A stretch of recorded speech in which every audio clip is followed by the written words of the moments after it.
point is, ladies and gentlemen, that greed, for lack of a better word, is good.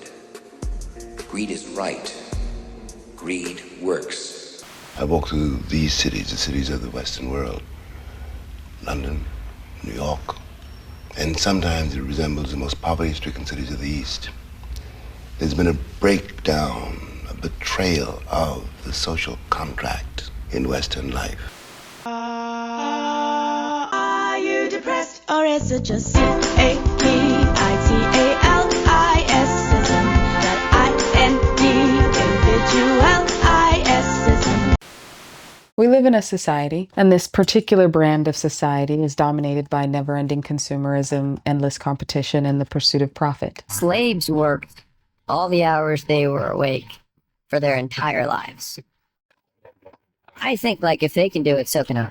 And while existing in this society, a lot of us have found ourselves grappling with a profound sense of emptiness. We wake up, we work to survive and consume to feel whole, and yet the promises of capitalism, prosperity, happiness, fulfillment, these things seem increasingly out of reach. In America, consumerism and individual success are celebrated as the highest forms of human achievement. Yeah, I just want a house in Florida. But why? I don't know. And on the surface, it sounds great, but if you just look a little bit deeper, it can feel as though the very soul of society is being hollowed out. Once you peep game and lock into the fact that this overwhelming system ties our human worth to economic output, what normally happens is that instead of feeling like you're the villain in your favorite film that's glorifying white-collar crime, we're usually left with anxiety, disillusionment, and a creeping sense of nihilism that questions whether any of it matters at all. Is anyone else too aware? Is there any meaning left to be found in a world governed by profit margins and consumption? The rise of nihilism, and that's a belief that life lacks intrinsic meaning, has become an increasingly common response to this existential crisis. So I'm not surprised that a lot of people are so lonely when they're like, I don't want to talk to anyone, I don't have any hobbies, I don't have any friends, I just want to stay home and be on my phone and not do anything. Add in a hearty American-sized portion of unfettered capitalism, and it doesn't take too long before you start to get that lonely, sterile, millennial beige feeling inside that hints at the idea that indeed, yes, meaning has been lost in the endless cycle of production and consumption. And yet, amongst this existential dread, a counterforce emerges: tragic optimism. Tragic optimism is rooted in the belief that meaning can still be cultivated even in the harshest realities. For me, it provides a framework for surviving and even thriving within a world that often feels void of purpose. And so in this essay, we're going to explore how capitalism has eroded our sense of meaning,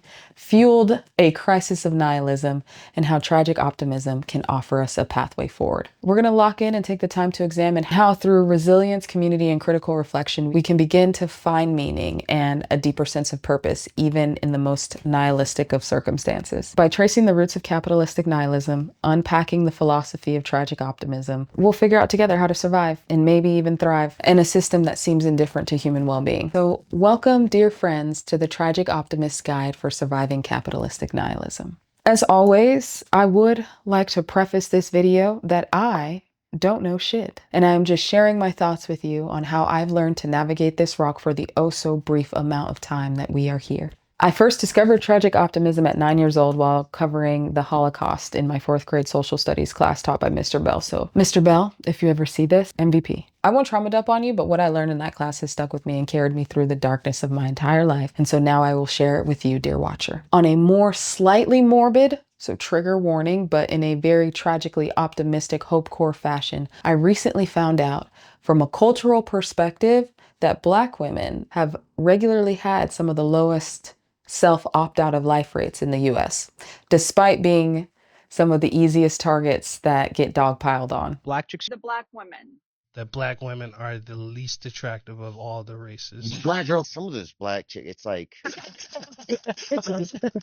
And I don't know. That just gave me a little affirmation that you know. Should you also want to get some tea or get cozy, maybe fold that pile of clothes on your bed or, load the dishwasher and yap with me about it.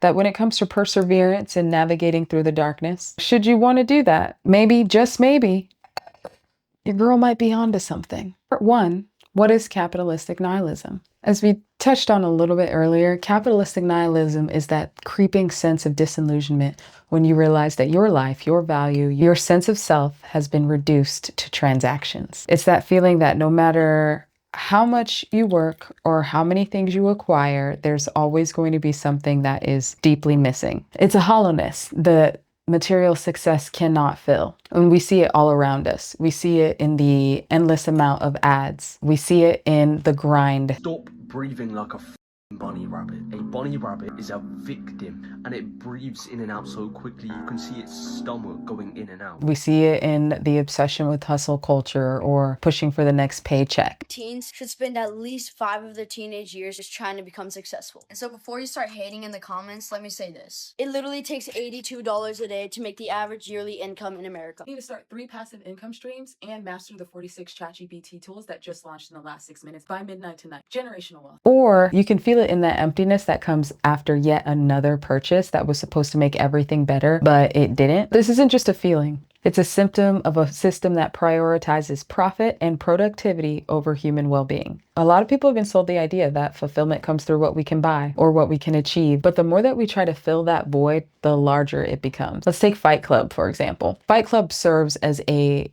pop culture mirror into this experience. The main character shares how his life is a series of consumer choices and career accomplishments, but none of it makes him happy.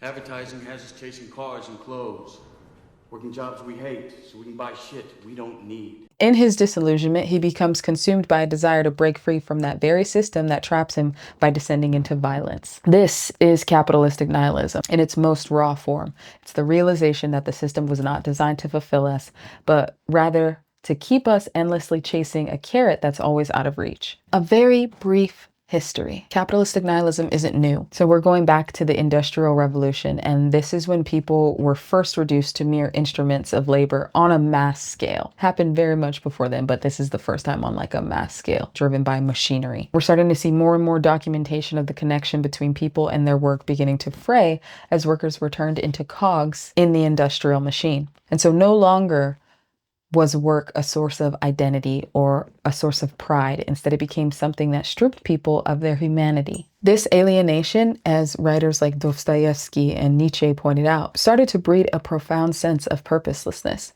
a nihilism that questioned if any of it mattered if life was only reduced to production and consumption. Later on in America, James Baldwin took this critique further, highlighting how capitalism didn't just dehumanize people through labor, but also through the racial structures it upheld. And so for Black Americans who had long been stripped of their humanity through chattel slavery, the system was particularly brutal. Not only did it deny them human rights, but it also excluded them economically. Baldwin's thoughts on capitalism and race were pretty clear and striking, but if you actually pay close attention, his ideas go beyond just race. His critique of the American dream wasn't just about the ways in which Black Americans were shut out of the promise. It was also a warning to the entire nation, to anyone who would listen, about the fragility and emptiness of that very dream. Been a breakdown, a betrayal of the social contract in Western life. And people are grabbing for things and holding on to what they think they can get and stepping all over their neighbors because they are panic-stricken. What, they're comforting themselves with material things? Are Yes, you but saying when people, simple... yes, but when people do that, something is beginning to crack. People hoard all this because they don't have anything else, but they don't really believe in it. Baldwin understood something that the rest of America is only starting to wake up to now, and it's the reality that capitalism's dehumanizing tendencies are not confined by race, though race certainly sharpens the impact. When I think of his words, it comes as a great shock to discover that the flag to which you have pledged your allegiance has not pledged allegiance to you. Now, if you choose to listen, it's very easy to see that these words don't just speak to the Black experience, but to the disillusionment that so many are beginning to feel today. The system was never built for human fulfillment, and now more people across all backgrounds are starting to realize this, and the alienation and despair that Baldwin spoke of in the context of Black life under capitalism are now being felt more broadly as the system fails to deliver on its promises promises to everyone. We see this in the growing disillusionment with work, as more people in American society question the value of grinding themselves down in jobs that offer little to no return, especially since the pandemic, which I personally feel forced them to sit still for a lot longer than most people had for the very first time. And we started to see that disillusionment again in the rise of quiet quitting, the rejection of hustle culture, where people are now starting to push back against the idea that their worth is directly tied to their productivity. It's very clear that Baldwin's critique of America was always bigger than race. It was a critique of a society that defined success in terms of material wealth while leaving its citizens spiritually and emotionally bankrupt. And so as America wakes up to the reality that the pursuit of profits has hollowed out what truly matters, connection, purpose, and fulfillment, we're confronting that same nihilism that James Baldwin warned us about. The system wasn't built to serve us, but to exploit us. And the American dream, though once it was very aspirational, it now feels like an illusion. What's different today is that this disillusionment, once confined to the margins and marginalized groups, is spreading to the center. Bitch, I'm big dude. That was the true original definition of woke before it was adopted by right-wing pundits and conservatives. Would you mind defining woke? Because it's come up a couple times and I just want to make sure we're on the same page. So, I mean, woke is sort of the idea that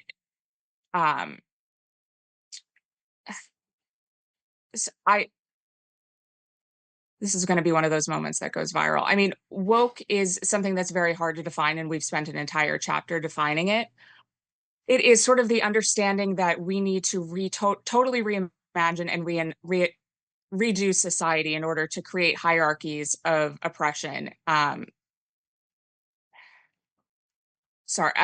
It's hard to explain in a 15-second soundbite. To be woke was to be aware of the very reality that people are waking up to right now. The structures that promise prosperity are showing their cracks, and more people are realizing the deep existential costs of chasing something that was never meant to fulfill us. And Baldwin's warnings about capitalism's dehumanizing effects were never just for Black Americans. They were for all of us.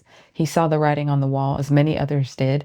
And now, as more people wake up to the emptiness of these promises, everyone else is starting to see it too. Capitalistic nihilism is no longer a fringe experience. It's becoming a defining feature of modern life. In many places in America, we no longer live for community or connection or self-fulfillment. We live to survive in that system that defines us by our productivity. And as Baldwin pointed out, the shock of realizing that the American dream was never truly meant for us is what fuels this modern sense of nihilism. So, all this to say, what's happening now isn't new.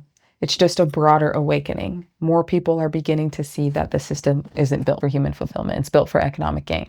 And the alienation that Dostoevsky's characters felt in the industrial era and the spiritual emptiness that Nietzsche predicted are now our widespread realities as the cracks in the system become impossible to ignore. As we dive into capitalism's effects, let's examine its personal impact. Part 2.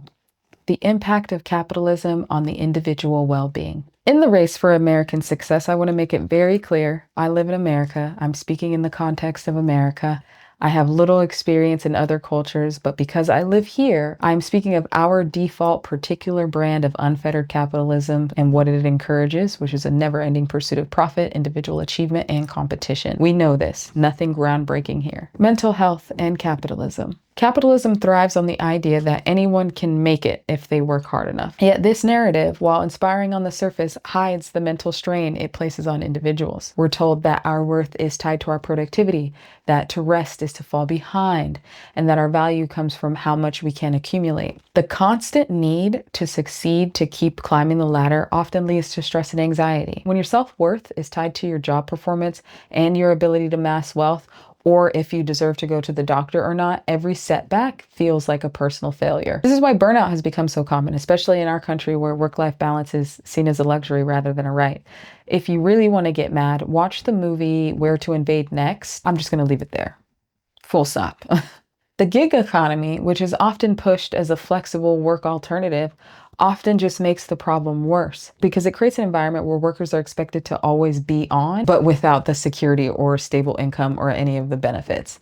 And so this leaves the individuals grappling with stress and uncertainty and a deep sense of exhaustion that just kind of sits on the surface of their daily lives. But it's not just the stress and burnout that capitalism fosters that'll get you.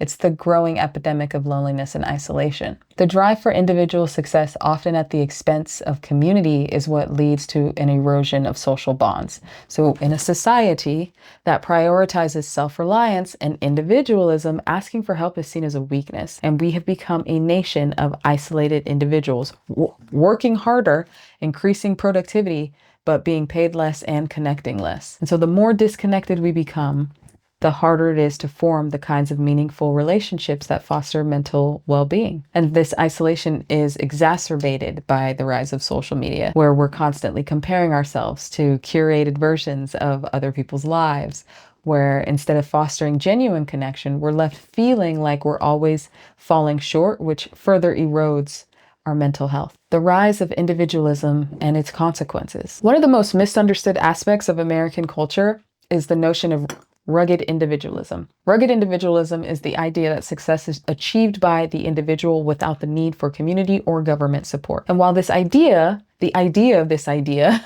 can be empowering, it also comes at a cost, and it's the erosion of community bonds because it results from prioritizing individual success over collective welfare that weakens the social support systems that are vital for mental and emotional health. There's a common misconception that the degradation of society is due to a shift away from traditional or conservative values. But in reality, the unraveling of community bonds is more about the unchecked rise of individualism. People aren't turning away from each other because of inclusiveness.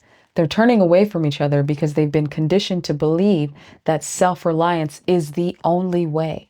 They believe that everyone on the block should each have their own lawnmower instead of everyone pitching in and sharing and maintaining one lawnmower and then pulling the money that everyone would have spent towards individual lawnmowers towards something more beneficial for the whole community, like a community garden supplies, maintenance, organizing community events, block parties to foster connections, supporting local schools, youth programs, creating a community tool library for sharing other equipment, etc. You get the picture.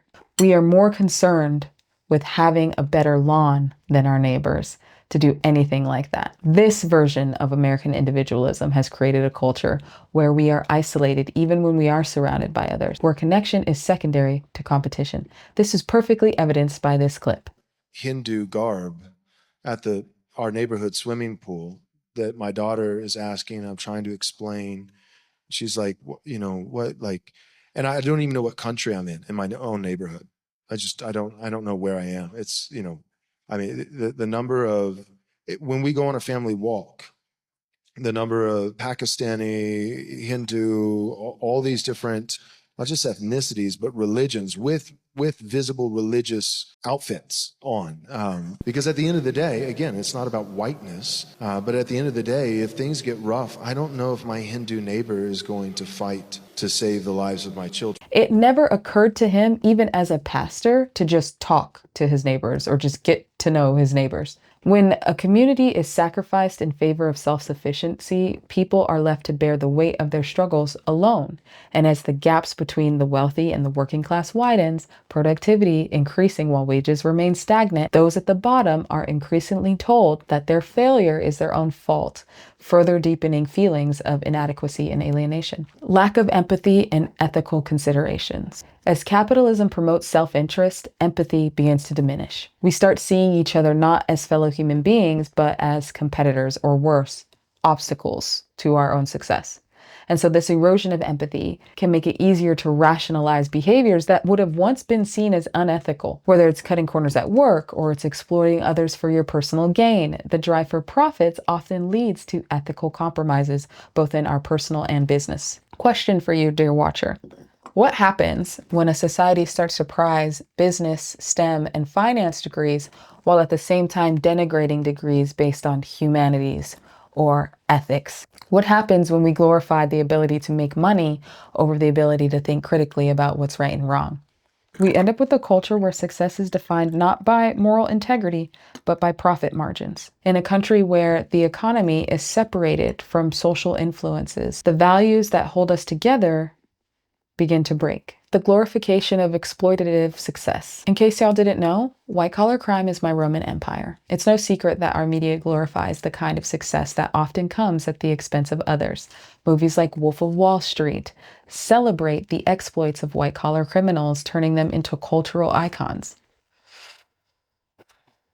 Whenever I see a movie or a TV show portray these crimes as smart or edgy or fun, I swear it makes my eyes start to twitch. What's most troubling to me is how the glorification of exploitative success shifts societal values. People begin to believe that bending or breaking the rules is just a part of making it. Resonate with you that what greed is good was going to mean to Gordon Gekko and Wall Street? And no, that whole part was, I mean, I was the bad guy. I was the villain. It's always shocked me how many people on Wall Street have said, oh man, you're the reason I became a stockbroker. And I said, I went to jail, man. I went to jail. Oh, no. It's all right, going on. The American dream, once synonymous with hard work and honesty, is now increasingly associated with getting over on people or getting ahead by any means necessary. Here we also have to confront the uncomfortable question, can billionaires truly be ethical? When you quantify how much $1 billion is compared to the average salary, how many lifetimes it would take for most people to earn that much, what I have found is that most people who defend billionaires sit in two camps. Either they don't understand what $1 billion is, or they somehow think that they will also eventually be billionaires. They're just down bad right now, but it's coming. But peep game and lock in. If you spent $1,000 a day, it would take you more than 2,700 years to spend $1 billion. 2,700 years. Let that sink in. And hopefully you can begin to see the staggering inequalities that are built into the system when America is the country with the most, over 800 billionaires, to give you a clearer picture. Now, is it possible to amass such wealth without exploiting people or resources? This is a question we have to grapple with, especially when income inequality continues to rise. Social ramifications and extreme outcomes. The social fabric of our country is fraying under the pressure of this individualistic competitive system. We're seeing the rise of the lone wolf phenomenon, where individuals feeling alienated and powerless resort to extreme actions, oftentimes with tragic outcomes. In a society that both isolates people and prizes individual success above all else, it's no surprise that some individuals lash out in violent ways, feeling as though they have no way to assert their existence or validate their pain. It's this individualism, it's the disconnection from society, combined with the lack of adequate mental health support and unrestricted access to firearms, that has led to a full-blown mental health crisis. Add in the fact that we have inadequate healthcare systems that leave many people without the resources they need to address their mental health struggles, and you have a recipe for disaster. And while, yes, capitalism drives innovation, it also fosters an environment where profits are prioritized over people's well-being. When it comes at the expense of empathy, community, and mental health, we have to ask ourselves, is economic growth worth it if it undermines the very things that make life worth living? In marginalized communities, capitalism's failures are even more apparent. Systemic neglect. This can be seen in the underfunding of schools, lack of healthcare access, and targeted policing lead to a sense of hopelessness that can manifest in violence. When the system fails to provide meaningful work or opportunities for upward mobility, young people internalize the belief that their lives hold little value. The resulting cycles of violence seem like random acts. They are actually symptomatic of a system that has long abandoned these communities. Lack of meaning and purpose in a capitalist world. Whether it's the lone shooter or the YNs in the hood, the root cause of their nihilism is the same: a lack of purpose in a world that values them only for their economic output. The lone wolf shooter becomes disillusioned with a society that rewards wealth and success, but offers no pathways for those who don't fit into this mold, or they haven't received the promise they felt that they were entitled to because of the unrealized lie of the American dream. They feel invisible, and their alienation pushes them toward violence as a means of making themselves seen. Similarly, but also differently, marginalized youth feel that capitalism has nothing to offer them. Generations of systemic racism and economic exploitation have left Black and brown communities disenfranchised and hopeless.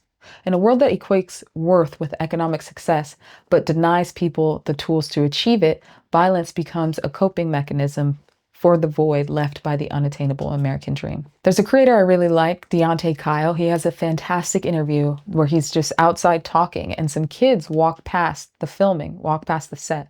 And he randomly invites some of this youth to come over and talk to him. And it's a beautiful exchange because these kids are initially keeping up like their hard exterior at first. That is until Deontay begins talking to them like they're humans and their entire demeanor changes. They've been invited into the fold. They're being spoken to, not spoken at. And if you listen closely, you look with intention, you can see how badly these kids are craving hearing and being heard.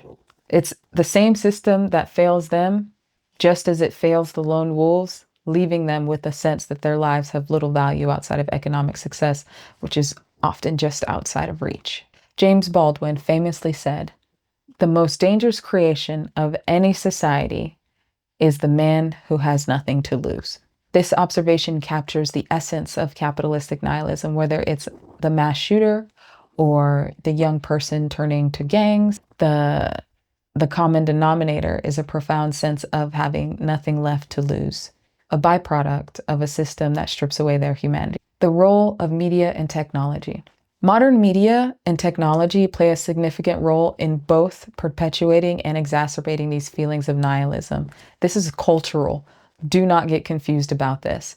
In the age of social media, we're constantly exposed to a curated version of other people's lives, making us feel as though our own existence is insignificant. We encourage comparison, reinforcing unattainable, or for the most part, very shallow standards of success and happiness, very surface level. On top of that, a lot of us have just become desensitized, mainlining violence straight from our feeds in ways that we haven't before. And I say this to you as a product of like the rotten.com era. Things are wild now. You would think that things would be better, but the internet is actually like a much scarier place. But all of this contributes to a feeling of alienation and fosters the belief that our lives are somehow less meaningful than what we see online. Take, for example, the phenomena of doom scrolling, and as a result, something that another creator has fantastically called the mainstreamification of loserdom. People are spending hours consuming negative news, social media content, which only reinforces the feelings of despair and hopelessness. Instead of using technology to connect us, these platforms often leave us feeling more isolated and more disconnected from each other. And as a result of this in the US, we crave third spaces, but we actually have no clue how to talk to each other. Social media gives the illusion of connection without the substance, further deepening the sense of isolation that fuels modern nihilism. Even more unlikely examples of capitalistic nihilism. Capitalistic nihilism doesn't just affect those on the margins. It's present at all levels of society, even those who seem to have, quote unquote, made it. One really strong example of this is Anthony Bourdain. For the uninitiated, Anthony Bourdain was a celebrated chef and TV personality, and by all intents and purposes, Anthony was living everyone's dream. He would travel all over the world, he would eat delicious food, he would have interesting conversations with interesting people. This is the life that people yearn for, and even still, it wasn't enough. Despite his global fame, despite his success, Bourdain struggled with deep personal demons, and in 2018 he took his own life, and his suicide shocked the entire world. It should have highlighted the internal emptiness that even the most successful figures can experience under this system. Bourdain's life exemplifies how the pursuit of success and wealth and fame can fail to provide true fulfillment and instead lead to feelings of existential despair. All this to say that while the lone wolf, mass shooter, and the YNs in the hood may seem to be polar opposites, they are actually both products of the same culture. They're products of the same system, one that devalues human life and fosters nihilism and alienation. These things don't exist in a vacuum. Capitalistic nihilism is the thread that ties them together, as both groups experience the same elements. Their actions are not random, but they are the symptoms of a deeper systemic issue, which truly at the heart of it is a systematic failure to address root causes of alienation, meaninglessness, and hopelessness.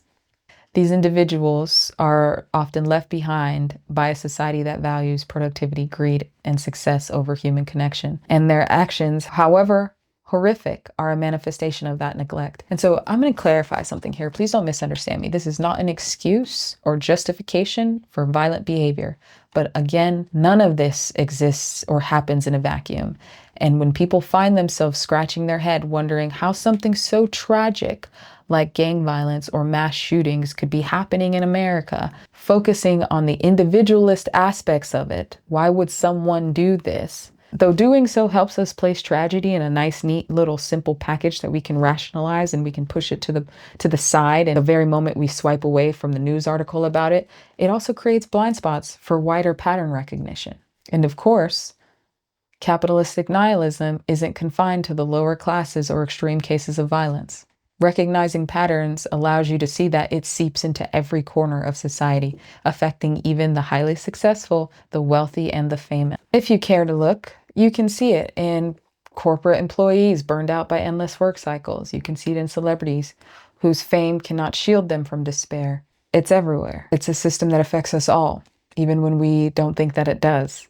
The problem isn't that you aren't achieving enough. It's that the goalposts keep shifting. And even when you do make it, you realize that the promised fulfillment often isn't there. You have been encouraged to chase, but rarely to find.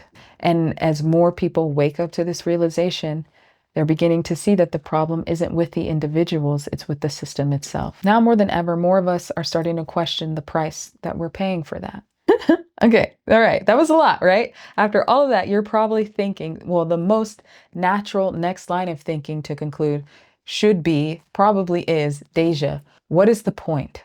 Well, that is why we are here, friend. In the face of this systemic disillusionment, I offer you an alternative philosophical framework as a possible antidote to the chaos. Tragic optimism. The tragic optimist's perspective, finding meaning in pain, joy, and impermanence. Life is suffering. Hear me out, hear me out, hear me out, hear me out.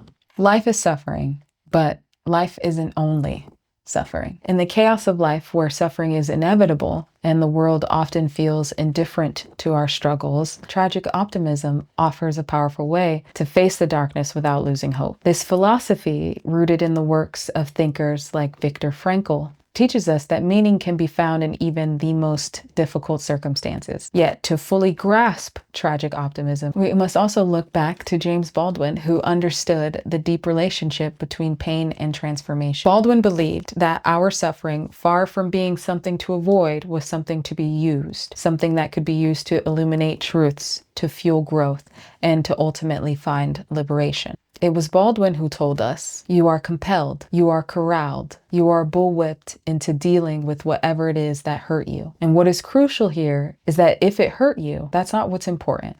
What's important, what corrals you, what bullwhips you, what drives you, torments you, is that you must find some way of using this to connect you with everyone else alive. This is all you have to do it with. So with that being said, let us explore the pillars of tragic optimism while also getting clear on the difference between necessary and unnecessary suffering. We'll also touch on the importance of embracing impermanence, embracing pain as a teacher. Tragic optimism. Tragic optimism is a philosophy unlike toxic positivity, okay? It doesn't ask us to push away our pain or ignore it. Instead, it encourages us to acknowledge suffering as an integral part of life, while still holding space for hope and growth. This idea was popularized by Viktor Frankl, who, after surviving the horrors of a Nazi concentration camp, argued that even in the darkest of times, we have the power to find meaning in our suffering. He believed that while we cannot control our circumstances, we can control our response to them. James Baldwin wrote extensively about how pain can be a source of understanding and personal power. In his essay, The Fire Next Time, he says, "You think your pain and your heartbreak are unprecedented in the history of the world. But then you read. This shows us that pain is not something to be avoided or ignored, but embraced and understood. It's what connects us to being human." And he believed that through acknowledging the pain, not running, and using our pain, we can transcend it. He continued on, "You must understand that your pain is trivial except insofar as you can use it to connect with other people's pain. And insofar as you can do that with your pain, you can be released from it." And then hopefully it works the other way around too. Insofar as I can tell you what it is to suffer. Perhaps I can help you suffer less. It's probably really easy to tell by now, but Frankl and Baldwin have long been two of my favorite proponents of the tragic optimism perspective, and I've kind of weaved that throughout my own life because they highlight a critical component of tragic optimism, and it's that suffering is inevitable, but it can be meaningful if we choose to engage with it constructively. And probably what I want most people to take away from this video is that nihilism and cynicism in the face of suffering or tragedy is like the downhill flow of water. It's the easiest, most natural, the next in line thing to do. And no one would blame you if that's what you chose to do when it comes to navigating your very short time here on this rock. No one would blame you. But I think the most important aspect to understand is the reality that it is a choice nonetheless. You still choose that. And should you find yourself making that choice, my very next question would be, how is that working out for you? Balancing realism and hope and the difference between necessary and unnecessary suffering. So one of the key pillars of tragic optimism is knowing the difference between necessary and unnecessary suffering. I've talked about this at length in another video, so if you want to check that out, please do. But basically, necessary suffering is suffering that is going to be required for growth. And unnecessary suffering is something that is self-inflicted.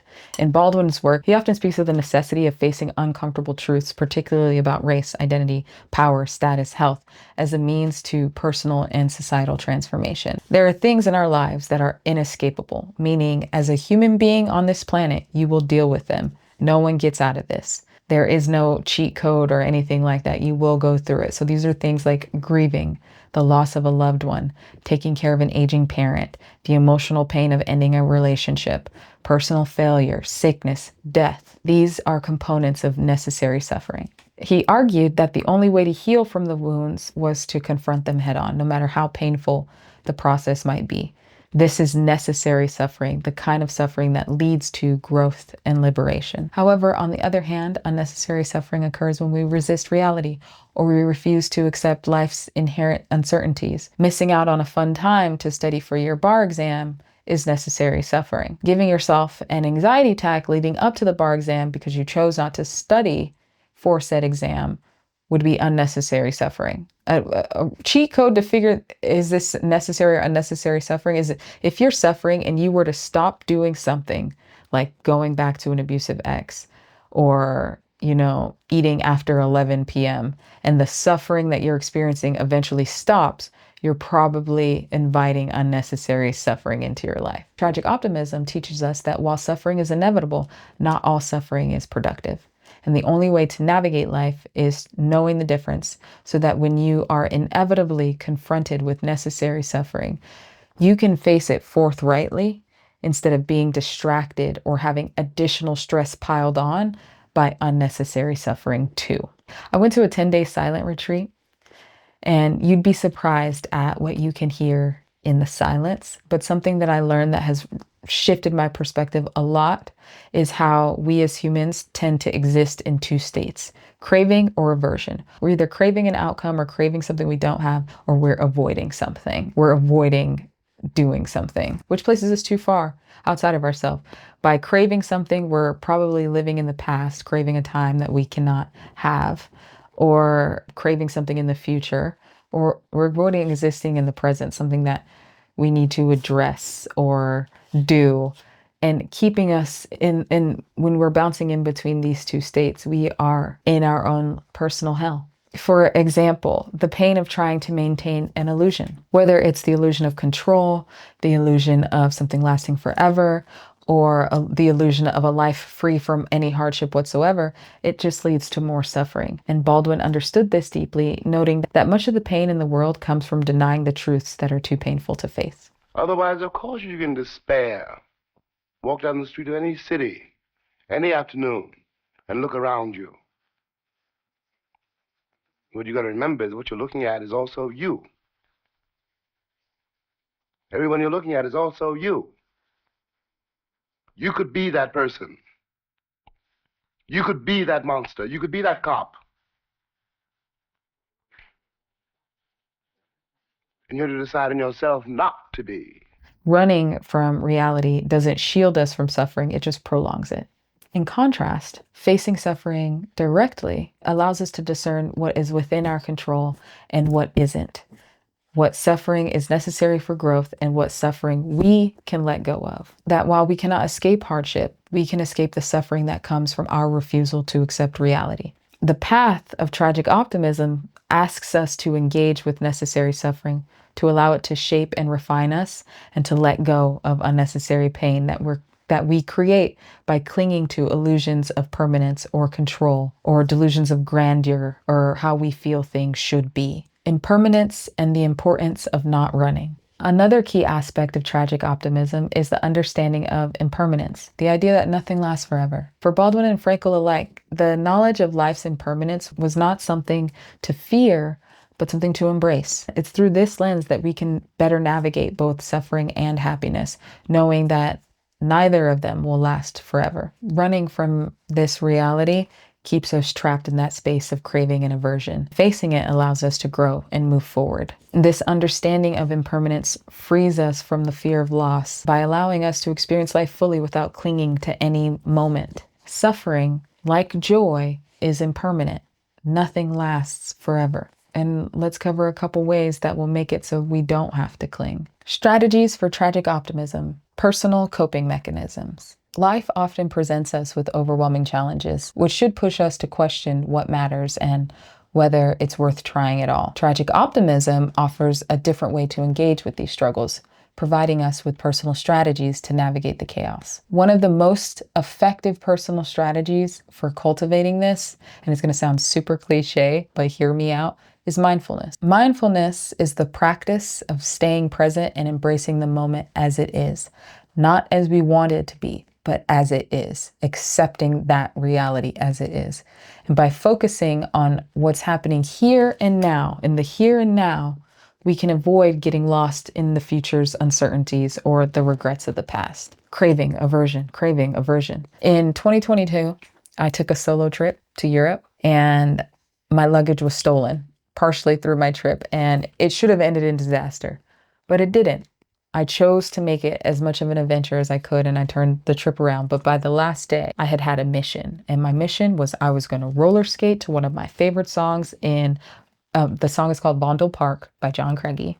I was going to roller skate to that in Vondel Park in Amsterdam. That was the mission. I was like, this has to happen. And I ended up going to Vondel Park, and it was raining that day. And I stumbled onto this random stage to skate on, even though it was raining. The sun came out. And I remember in that moment being so keenly aware that this joy wouldn't last forever.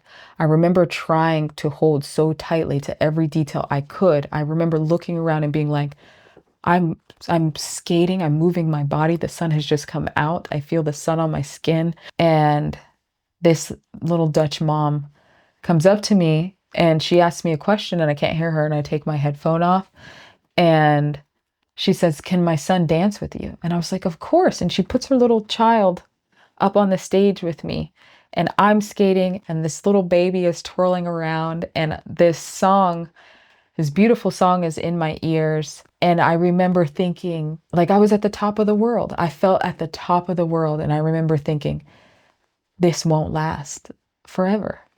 And being present and in it at that time made it so that I focused in on every detail that I could. The feeling of the sun on my skin, the smell of the air, the laughter of this child, and just the beauty from the absolute chaos of that trip that I was experiencing in that moment.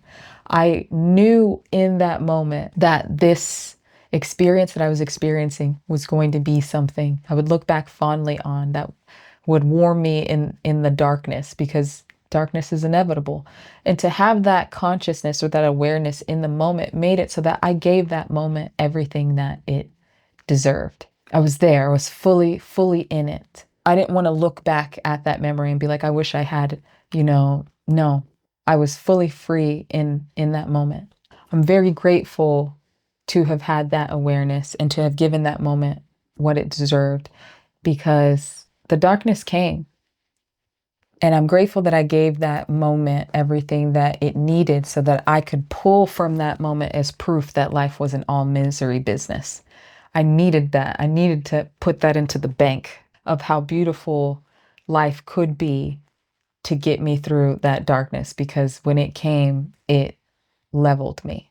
Less than 6 months later, a car crashed into the new house that I had just bought to help my brother rehabilitate from his addiction. But 3 weeks after that, I got the call that he would never get to see the house because he had died.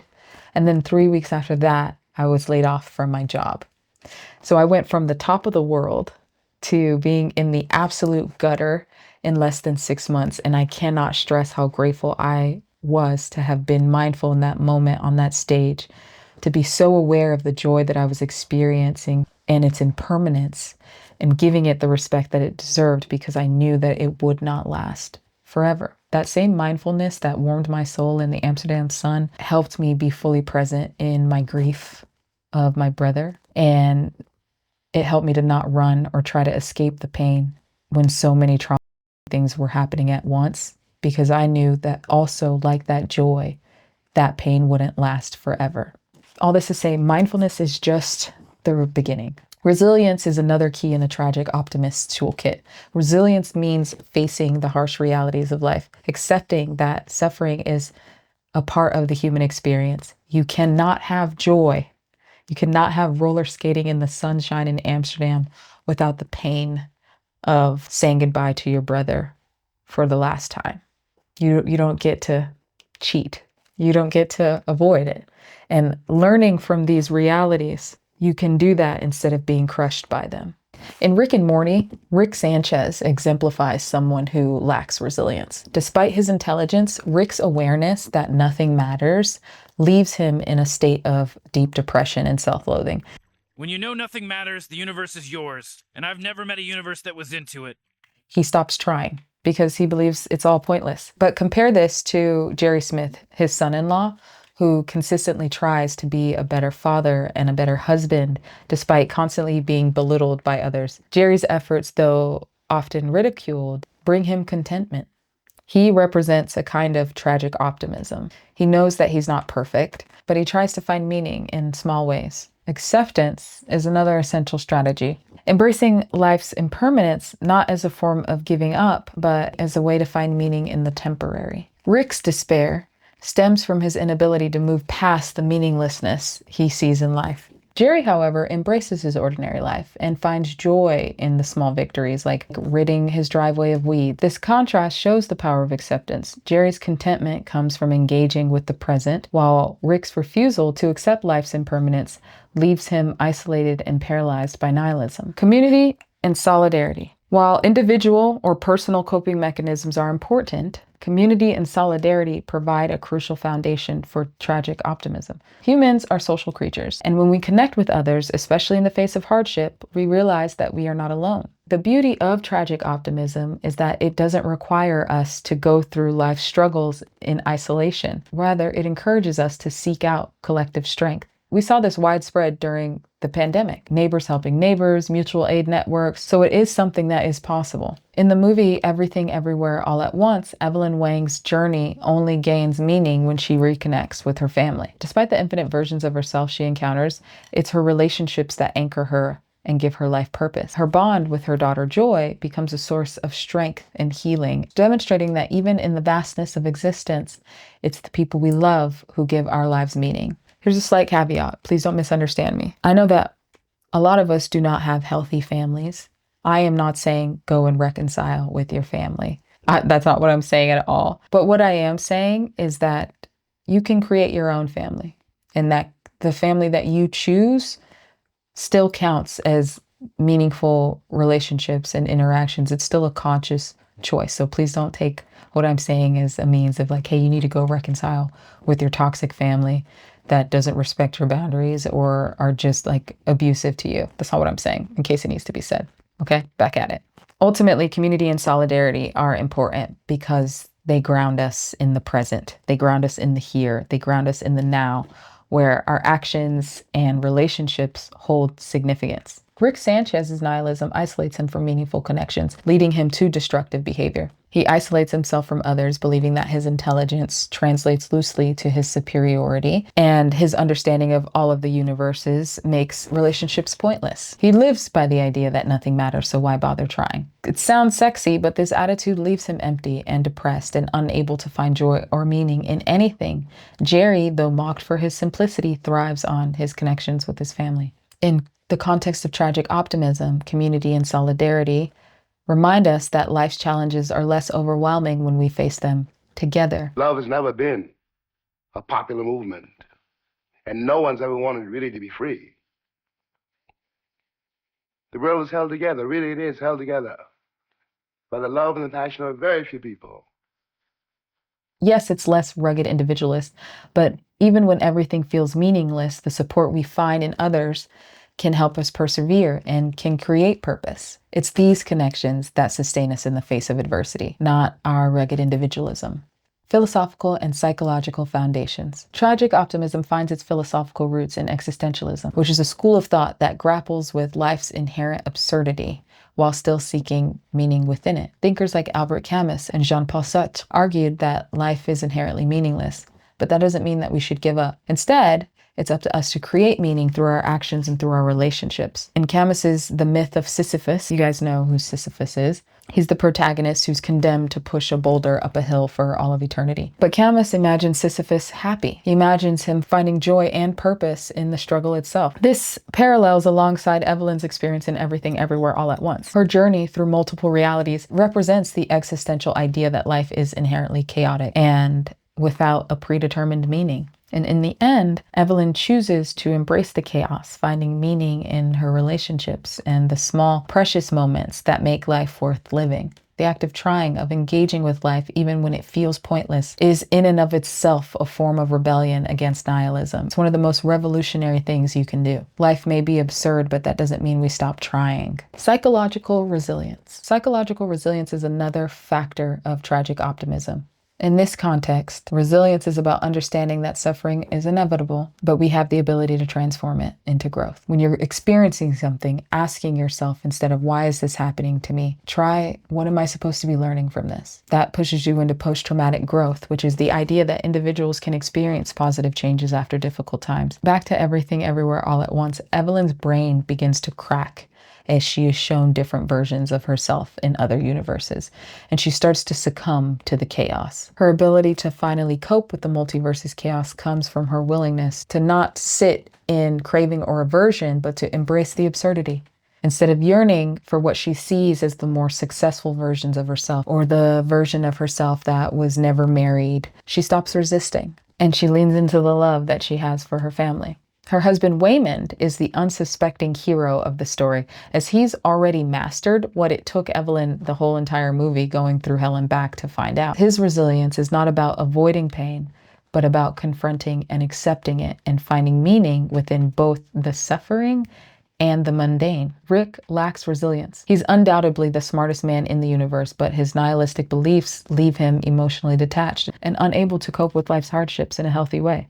Instead, he turns into alcohol, destructive behavior, putting his family in danger, isolating himself even further. His inability to connect with others and his refusal to find meaning in anything leads him to a place of deep despair and unhappiness. Meanwhile, Jerry, despite being mocked for his simplicity, demonstrates quiet resilience. His willingness to try, to find joy in the little things, allows him to live a more fulfilled life than Rick, despite Rick's intellectual superiority. Both Jerry and Waymond experience a sense of contentment that comes not from avoiding suffering, but accepting it and finding meaning in those small moments.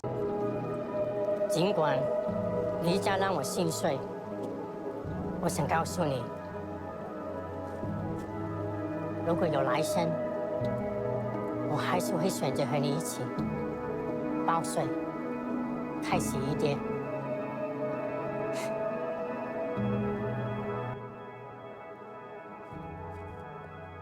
To infinity and beyond. At its heart, tragic optimism is a philosophy that teaches us to embrace life's inherent contradictions. The suffering alongside the joy, the chaos alongside the meaning. We can see the importance of finding purpose in the small moments, in the relationship, in the struggles, in the process. As we continue to navigate a world filled with uncertainty, with political instability, with climate change, with existential dread, tragic optimism may be a more essential mindset for modern life. When Dan Harmon, the co-creator of Rick and Morty, was asked if he agreed with Rick on the idea that nothing matters means anything, he said, "No, I do not." Because the knowledge that nothing matters, while accurate, gets you nowhere. The planet is dying. The sun is exploding. The universe is cooling.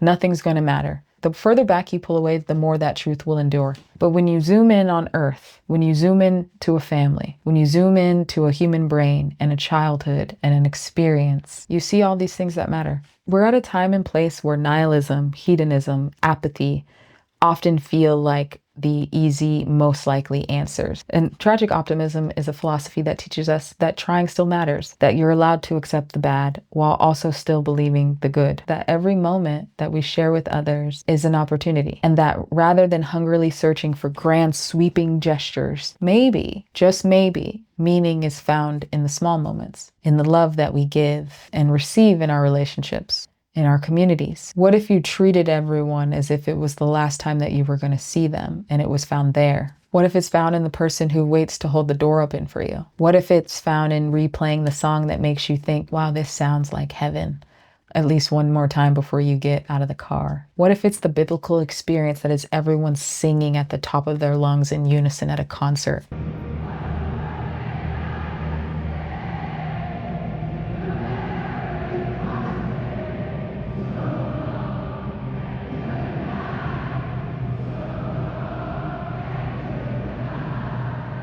What if it's in the belly laugh of someone you feel good around? What if it's roller skating in the sunshine? What if it's in the hug that you let linger for a few more seconds before saying goodbye? What if it's there? 总是看到事情好的一面，那不是因为我天真，而是必要和需要。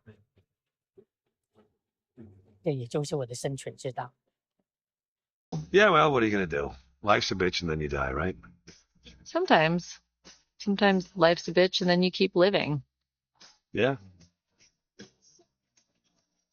It's a nice night, huh?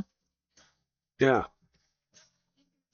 This is nice. What if the most radical, revolutionary thing we can do is be present, give love, and allow ourselves to receive love while being aware of the impermanence of both suffering and joy and consciously choose to try?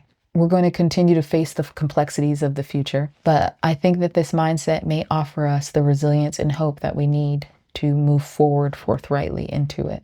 I have found that it's not necessarily about avoiding suffering or only seeking joy. It's about being so keenly aware of their existence that you make the conscious choice to use them and to create a life worth living for the very short amount of time we are here anyway. It's like 8 minutes in the grand scheme of things. I don't think people clock it enough. Tiny specks of time.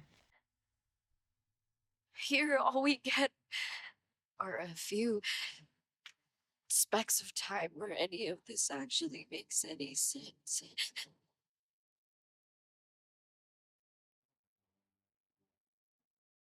Then I will cherish these few specks of time.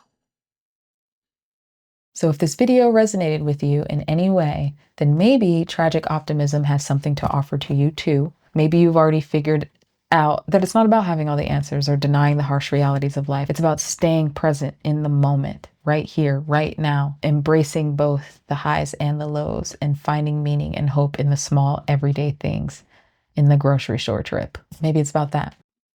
Can I show you something? Morty, no offense, but a drawing of me you made when you were 8 isn't gonna make me feel like less of an accident. That out there? That's my grave. Wait, what? On one of our adventures, Rick and I basically destroyed the whole world. So we bailed on that reality and we came to this one. Because in this one, the world wasn't destroyed. And in this one, we were dead. So we came here and we buried ourselves and we took their place. And every morning, Summer, I eat breakfast 20 yards away from my own rotting corpse. So, you're not my brother? I'm better than your brother. I'm a version of your brother you can trust when he says don't run. Nobody exists on purpose. Nobody belongs anywhere. Everybody's gonna die. Come watch TV. Subscribe for more discussions like this and share your thoughts in the comments. How do you navigate meaning in a world that often feels so empty? What small moments keep you grounded? And if you're feeling up for it, just take a deep breath. Maybe start that project or go for that walk or start the process of letting go of what you can't control and remind yourself that sometimes just trying is enough. Maybe look around, hang for a while, read some comments, see how maybe, just maybe, you're not as alone as you think. I will see y'all in the next one.